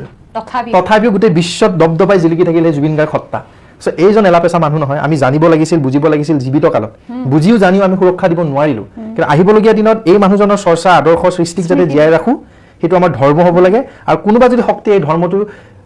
ধ্বংস কৰিবলৈ যদি আগবাঢ়ি আহে, টপকে সেই জুইত কিন্তু তেওঁলোকে নিজে জ্বলিব। কিন্তু আৰু সতৰ্ক হ'ব লাগে, সাৱধান হ'ব লাগে, এটা আদৰ্শ ল'ব লাগে, জুবিন দাক আমি জীয়াই ৰাখিম। তাতকৈ ডাঙৰ আমাৰ কাৰণে দায়িত্ব অসমবাসীৰ বৰ্তমান যুগত একোৱে নাই। সেইটোৱে জুবিন দাই জন্ম দিয়া এটা দল, প্ৰতিধ্বনি। জুবিন দাৰ স্পৰ্শত সেই দলটো গঠন হৈছিলে, আৰু আজি আমাৰ মাজত জুবিন দা নাই। নোহোৱাকৈ কামবোৰ কেনেকৈ কৰি যাম বুলি আপুনি ভাবিছে? আচলতে ভাবিলেতো বহুত কিবা কিবি মানে অদ্ভুত এটা বিষ অন্তৰখনে মানে অনুভৱ কৰে। বহুত আশাটো ডেফিনেটলি আশা। আচলতে মই সদায় আজীৱন ঋণী তেখেতৰ আচলতে সান্নিধ্য পালোতো। আৰু দাদাৰ প্ৰথমটো দল, যি দাদাই গঢ়া, দাদাই ৰাখি পেলাই ঘৰত পুহি পেলাই ল'ৰা ছোৱালীখিনিক ভাত সাজ দি পেলাই 3-4 মাহ ৰাখি পেলাই প্ৰতিধ্বনি নামৰ দলটো সৃষ্টি কৰি পেলাই ওলাই দিলে। সেইটোক লৈ মই আজীৱন গৌৰৱ কৰি যাম। কিন্তু এতিয়া দায়িত্ব বাঢ়িলে আমাৰ। এতিয়া ইম'চনেল হৈ পেলাই আমি যদি আগবাঢ়ো, আমি একো কৰিব নোৱাৰোঁ। দাদাক সৃষ্টিবোৰ আমি জীয়াই ৰাখিব নোৱাৰিম। চ' ইম'চনেলি আমি বেছি ভাবাতকৈ যদি আমি প্ৰেক্টিকেলি ভাবোঁ, আমি যদি অকণমান ভাবি পেলাই আগবাঢ়ো, ডেফিনেটলি আমি প্ৰত্যেকটো খোজত, প্ৰতিধ্বনি প্ৰত্যেকটো অনুষ্ঠানত আমি জুবিন দাক বিচাৰি পাম। আৰু অসমবাসীৰ এটাই দায়িত্ব, আমাক ডেফিনেটলি অজস্ৰ মঞ্চই আমাক মাতিছে। যোৱা 5 বছৰে আমি বিভিন্ন মঞ্চ, বিদেশ তথা আমি ভাৰতৰ বিভিন্ন অনুষ্ঠান আমি কৰিছোঁ। কিন্তু এতিয়া প্ৰতিধ্বনি এটা ৰূপ ল'ব, এটা এনেকুৱা ৰূপ, জুবিন দাবিহীন প্ৰতিধ্বনিত এটা বেলেগ শক্তিৰ সৃষ্টি হ'ব। আমি সেই জুবিন দাৰ অৰাটো, সেই ব্যক্তিত্বটো যাতে আমি তাতে ৰাখিব পাৰোঁ, সেইটো আমাৰ প্ৰয়াস। আৰু সাহস গোটাই পেলাই আমি ধৰ্মৰূপে আমি পৰিণত কৰি আছোঁ বৰ্তমান। চ' অসমবাসীৰ দায়িত্ব আছে, অসমবাসীয়ে মৰম কৰক, সাহস দিয়ক। আৰু এই যি আমাৰ জয়যাত্ৰা, দাদাৰ গঢ়ি দিয়া এটা বাচ্ছাৰ পৰা আমি ডাঙৰ হৈছোঁতো। চ' আজীৱন যাতে ময়ো সেই মৃত্যুৰ অন্তিমটো দিনৰ আগদিনাখনলৈকে যাতে মই প্ৰতিধ্বনিৰ লগত জীয়াই থাকিব পাৰোঁ, মোৰ সেইটোৱে লক্ষ্য এতিয়া। আৰু সেইকাৰণে ৰাইজে মৰম দিলেহে আমি জীয়াই থাকিম। এতিয়া আমাৰ হাতত একো নাই, সকলো ৰাইজৰ হাতত। কিন্তু তাৰে মাজত আৰু এটা কথা কৈ দিওঁ, মই দীঘলীয়া নকৰোঁ। আমি জুবিন দাৰ নামত কষ্ট পাইছোঁ, হাহাকাৰ কৰিছোঁ, কান্দিছোঁ, জাষ্টিছৰ নামত যুঁজিছোঁ, কিন্তু আমি এটা বস্তু পাহৰি যাব নালাগে, এই ভগৱানজনৰ পিছতো ভগৱানজনৰ পৰিয়ালটোৰ ফালে আমি চাব লাগিব। এই বংশটো, এই বৌজনীক আমি খুব মৰম কৰিব লাগিব, এতিয়া সাহস দিব লাগিব। অসমীয়াৰ প্ৰধান দায়িত্ব কিন্তু এতিয়া। চ' যদি আমি পৰিয়ালটোক যদি সকাহ দিওঁ, পৰিয়ালটো আৰু শক্তিশালী হ'ব। যদি আমাৰ দৰে মানুহখিনিয়ে যদি এই যুঁজখনত যদি আমি হাৰি যাওঁ, আমি যদি থমকি ৰওঁ, পৰিয়ালটো খুব কষ্ট হ'ব। চ' আমাৰ সেইটো কৰ্তব্য, আমি যাতে পৰিয়ালটো মৰমত, আদৰেৰে বৌজনীক আমি জীয়াই ৰাখোঁ। দেউতাক আছে, বা আছে। চ' সেই বস্তুটো যদি আমি ভালকৈ মৰমত ৰাখোঁ, দাদাই শান্তি পাব। চ' সেনেকৈ ভাবি পেলাই প্ৰতিধ্বনি হওক, আমাৰ পৰিয়াল হওক, আমি গোটেই পৰিয়াল, যে দাদা আমাৰ নহয় এতিয়া, দাদা আমাৰ সকলোৰে। চ' এই সত্তা, ব্যক্তিত্ব, সেই নামখাৰ, সেই মন্ত্ৰটো, মায়াবিনী নামৰ সেই যি গীত আজি মালিতা পৰিণত হ'ল। চ' সেই মালিতাখন যাতে আজীৱন অসমীয়াৰ কাণত বজি থাকে, চিৰযুগমীয়া হ'ব। আৰু এটা কওঁ দেই চাবা হা আমি এতিয়া 100 বছৰৰ কথা কৈ আছোঁ মানুহে কৈ আছে জুবিন দাক 200 বছৰলৈকে আমি জীয়াই ৰাখিব কেনেকৈ পাৰোঁ কিন্তু মোৰ বিশ্বাস আৰু মই ভাবোঁ আৰু মই কৰিব বিচাৰোঁ চাব বিচাৰোঁ মই সেইখন অসম আমি কিয় 1500 বছৰ 2000 বছৰলৈকে ভাবিব নোৱাৰোঁ সেই একোতো আমি পচিবল বোলা বস্তু নাই আমি যি ভাবোঁ চব কৰিব পাৰোঁ আজি যদি ভাৰতত চৰ্দাৰ বল্লভভাই পেটেলৰ দৰে এজন ব্যক্তি ইমান মহান ব্যক্তিৰ এজন কিমান উচ্চ এটা ষ্টেচু প্ৰতিমূৰ্তি আমাৰ ভাৰতত আছে চ' আমি গৌৰৱ কৰোঁ নে কিয় আমি অসমত নোৱাৰোঁ জুবিন দাক তেনেকৈ সজাবলৈ ৰাখিবলৈ ফ্লাইটত যোৱা সেই মানুহখিনি এনেকৈ যেতিয়া ওপৰৰ পৰা চাব ইমান ডাঙৰ ষ্টেচু কাৰ হয় চাওঁ জুবিন গাৰ্গৰ হয় কি ধুনীয়া জিলিকি থকা মুখখন আমি অসমবাসীয়ে নোৱাৰোঁ নে কৰিব আমি সেইবোৰ ভাবিব লাগে এতিয়া দাদা যোৱাৰ পিছত আমাৰ দায়িত্ববোৰ সেইবোৰ প্ৰত্যেকটো খোজত যাতে আমি সমাধিস্থলীত যোৱাৰ লগে লগে যাতে জুবিন দাৰ সেই অৰাটো আমি অনুভৱ কৰোঁ খোজ দিয়াৰ লগে লগে যাতে আমি সেই ৰিমজিম একদম ধুনীয়াকৈ যাতে গানটো মুগ্ধ হৈ পৰোঁ চিতাখন চোৱাৰ লগে লগে যে আৱেগিক হৈ পৰোঁ প্ৰত্যেকটো এংগলত চুকে কোণে যাতে জুবিন দাক আমি বিচাৰি পাওঁ সেনেকুৱা টেকন'লজিৰ সেনেকুৱা পৰিৱেশ এটা যাতে চৰকাৰখনে আমাৰ সমাধিস্থলীখন বনাই দিয়ে আৰু যুগৰ পৰিৱৰ্তন হ'ব আহিবলগীয়া দিনত যিহেতু এআইৰ যুগ পৰিছে বিদেশৰ মানুহজন আহি পেলাই যাতে তেখেতক ক'ব নালাগে জুবিন দা কোন আহিয়ে যাতে অসমত অনুভৱ কৰে আহিয়ে যাতে সেই এয়াৰপৰ্টত অনুভৱ কৰে আহিয়ে যাতে বাটে ঘাটে জুবিন দাৰ অনুভৱটো তেখেতে উপলব্ধি কৰে সমাধিত যোৱাৰ লগে লগে যাতে okay this is Zubeen Garg এখেতে আছিল সেই জুবিন দা বোলা মানুহজন চ' তেনেকৈ যদি অসমীয়াই ভাবে ৰাইজে ভাবে চৰকাৰে ভাবে আজীৱন গুৰুজনাক যেনেকৈ আমি মনত ৰাখোঁ আমি তেখেতক আৰাধনা কৰোঁ এই জুবিন গাৰ্গ নামৰ ঈশ্বৰ পুৰুষ ঈশ্বৰ পুত্ৰ তথা আমাৰ ভগৱান বুলি আজি মানুহ তেখেতক আমি জীয়াই ৰখাত আচলতে কোনো শক্তি আমাৰ আমনি কৰিব নোৱাৰে যদি আমি এনেকৈ আজিৰ দিনত আমি অসমীয়া যদি ইশাৰ কথা ভাবোঁ সেইটো মই বিচাৰোঁ চাবলৈ জীয়াই থকাত বিচাৰোঁ যাতে সেই সুস্থ সবল অসম জুবিন গাৰ্গৰ অসমখন যাতে সেউজ হৈ থাকে সেইটো আৰু বৰ্তমান ৰৈ ৰৈ বিনালেৰ বহুত ক্লিপ ওলাইছে বহুতে স্পাইৰেচি বহুতে ওলাইছে গুৰু সেইবোৰ নাজানে আচলতে মোবাইলটো আচলতে দিছে কিয় সেইটো ইউজ কৰিব নাজানে চাবলৈহে দিছে চিনেমাখন গৈ পেলাই তো ভিডিঅ'টো কৰিবলৈ তো দেখুৱাবলৈ দিয়া নাই নহয় আচলতে অতিভক্তি চুৰৰ লক্ষণ বুলি এষাৰ কথা আছে এহঁতি বহুত জ্ঞানী ব্যক্তি কিন্তু বেছি জ্ঞানী কাৰণে বেছি মূৰ্খও হয় চ' ইহঁতক কৈ একো লাভ নাই মই কিছুমান ক্ষেত্ৰত মই একদম বেয়া কথা এইটো উচিত নহয় ইহঁতৰ আদৰ্শ বোলা বস্তু নাই আচলতে দাদাৰ প্ৰতি মৰমো নাই এওঁলোকে অলপমান বেছি অভাৰ স্মাৰ্ট হৈ পেলাই বেছি কনফিডেণ্টত এইবোৰ কৰি আছে কিন্তু আইন এখন আছেতো নো পাইৰেচি বুলি বাৰে বাৰে কৈছে দাদাই যিহেতু পাইৰেচি বেয়া পাইছিলে আৰু বেয়া পাইছিলে নহয় আচলতে আমি জানিব লাগে যে চিনেমা এখন যিকোনো চিনেমা হলত গৈ পেলাই আমি ৰিল এটা বনাই পেলাই আপলোড মাৰিব নালাগে সেইটো আচলতে কমন চেন্স বুলি কয় আৰু যাৰ সেই কমন চেন্সটো নাই সিহঁতে এইবোৰ কৰি আছে আৰু এইবোৰ আচলতে অসম বুলি নহয় ভাৰতত বুলি নহয় একচাম শ্ৰেণী থাকে সদায়তো তুমি একে মানুহ নোপোৱা নহয় এখন চবতে তুমি বেলেগ বেলেগ পাবাতো বেলেগ বেলেগ ৰঙৰ চ' এইবোৰ মানুহক আমি বুজি পাব লাগে চিনাক্তকৰণ কৰিব লাগে আৰু সমাজখনৰ পৰা অকণমান আঁতৰাই ৰাখিব লাগে চিধা কথা মোবাইল ফোনটো লৈ যাবই দিব নালাগে নিয়মমতে ভিতৰত ভুলত আৰু কি ক'ম এইবোৰ পৰা আচলতে মূৰ্খই কৰি আছে আমিবোৰে অকণমান সজাগ হৈ পেলাই অকণমান আঁতৰাই ৰাখোঁ সেইটো আমাৰ কৰ্তব্য হ'ব লাগে আৰু সেইটোৱে বহুতখিনি কথা পাতিলোঁ আৰু ভাল লাগিলে বহুতখিনি শেষত নমস্তে উইথ নিলুফালৈ কেনেকৈ আহি মোৰ লগত কথা পাতি কেনেকুৱা লাগিলে এতিয়া লিখিব লাগিব পিছত লিখি দিওঁ নেকি ভাবি পেলাই লিখি দিব লাগিব এইখিনি লিখি দিব লাগিব তাৰ আগত এষাৰ কথা কৈ লওঁ নেকি আৰু চ' আচলতে চোৱা আজি দুখৰ দিন দাদা নাই সেইটোতো জুই একুৰা লৈ আছোঁৱে আজি দীপক দা নাই চ' এতিয়া আহোঁতে আমি নৱগ্ৰহৰ পৰা আহিলোঁ চ' এটা বস্তু ৰাইজে উপলব্ধি কৰাটো খুবেই উচিত আৰু আজি সময় হৈ পৰিছে দাদাই জীৱিত কালত এষাৰ কথা কৈছিলে যে জীয়াই থাকোঁতে জাষ্টিছ যদি নাপায় মৃত্যুৰ পিছত জাষ্টিছ নাপায় আৰু জীয়াই থাকোঁতে যদি তুমি শিল্পী বা কোনোবা ভাল মানুহক যদি তুমি আদৰ বা সমাদৰ নকৰা মৃত্যুৰ পিছত সেই আদৰ দিও একো অৰ্থহীন আৰু আজিৰ ডেটত জুবিন দাৰ নিচিনা মানুহে ভাৰত ৰত্ন নাপালে জুবিন দাৰ দৰে মানুহে তোমাৰ পদ্মশ্ৰী নাপালে কিন্তু আজি যেন বিশ্বৰত্নতকৈ অধিক ওপৰৰ মানদণ্ডৰ তেখেত এজন ব্যক্তি হৈ পৰিল আৰু আমি স্বীকাৰো কৰোঁ মানি যাম চ' এতিয়া ৰত্ন বা কিবা সন্মানক আমাক আহি পৰা নাই কিন্তু জীয়াই থাকোঁতে অসমবাসীয়ে যাতে এটা বস্তু আজিৰ পৰা নিৰ্ধাৰণ কৰক এই যি শিল্পীসকল এই যি সমাজৰ প্ৰতি দায়বদ্ধ থাকি পেলাই আগুৱাই গৈ আছে মানুহখিনি তেওঁলোকক যাতে আমি জীয়াই থাকোঁতে স্বীকৃতি তথা সকাহ তথা তেওঁলোকক যাতে আমি মেডিকেলি যাতে আমি ভালকৈ সুৰক্ষা কৰি পেলাই জীয়াই ৰাখিব পাৰোঁ আজি দীপক দাৰ যিখিনি হ'ল এইটো আৰু এই দাদাৰ পিছত দুজন মানুহ গ'ল এইটো আমি কেতিয়াও পূৰাব নোৱাৰোঁ তেখেতৰ স্থান কিন্তু আহিবলগীয়া বহুত কেইজন এনেকুৱা শিল্পী আছে জীয়াই থকা শিল্পী যাতে চৰকাৰখনৰো যাতে এনেকুৱা কিছুমান স্কীম হওক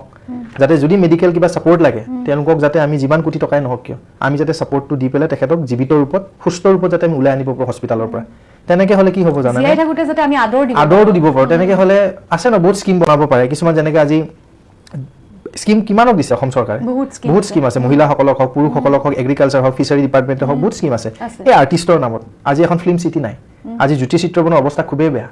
তথাপিও তাতে আমি কাম কৰি আছোঁ হয়নে কাৰণ আমাৰ এটা ইতিহাস আছে নহয় চিনেমা চলচ্চিত্ৰ জগতখনত চ' এইবোৰ কথা ভাবিবলৈ হ'ল সজাগ হ'বলৈ হ'ল চিন্তাধাৰাবোৰ অকণমান বিস্তাৰভাৱে ভাবিবলৈ হ'ল আৰু অলপমান মগজুটো ঠাণ্ডা কৰি পেলাই যদি আমি এনেকৈ ভাবোঁ সলনি হ'ব ভাল দিন আহিব আৰু আমি মানুহক মৰম কৰিব যদি শিকোঁ তেতিয়া প্ৰত্যেকজন মানুহক আমি জীয়াই ৰাখিব পাৰিম ভালকৈ এটা টাইমতো মৃত্যু হ'বই কিন্তু নেচাৰেল ডেথ থকা আপত্তি নাই কিন্তু হঠাতে বেমাৰত ভুগি পেলাই টকাৰ অভাৱত অমুক অভাৱত এনেকৈ যদি হয় বহুত দুখ লাগে বেয়া লাগে সেইখিনি অনুৰোধ থাকিল চৰকাৰখনৰ প্ৰতি মানুহখিনিৰ প্ৰতি যিহেতু জুবিন যুগৰ নতুন প্ৰজন্ম আমি যিয়ে নহওক এতিয়া লিখিব লাগেতো অ'কে সাংঘাতিক মৰম তোমালে আৰু নতুন অসমখনক যাতে তোমাৰ কামৰ থ্ৰুৰে অসমে বহুত শিকক আৰু উৎসাহিত হয় যাতে তোমাৰ পৰা প্ৰত্যেকজন নৱপ্ৰজন্মৰ যুৱক যুৱতী ভাল হওক, ভাল লাগিল আহি পেলাই। আৰু এই ষ্টুডিঅ'ৰ পৰা আচলতে অসমবাসীক এটা আহ্বান, খুব ভাল কাম কৰি আছে যিহেতু, আৰু ইতিবাচক কথাত আলোচনা আৰু খুব ব্যতিক্ৰমী আলোচনাৰ মাধ্যমেৰে তুমি গৈ আছা, মই দেখি আছোঁ ভিডিঅ'বোৰ। মৰম দিয়ক, আশীৰ্বাদ কৰক ছোৱালীজনীলৈ, আৰু চেনেলটো ছাবস্ক্ৰাইব কৰক। Thank you. আগলৈ ধন্যবাদ। বহিম আৰু খুব ভাল লাগিলে। শেষত এবাৰ ক'বই লাগিব, জয় জুবিন দা, জয় জুবিন দা, জয় জুবিন দা। আচলতে একদম আৰু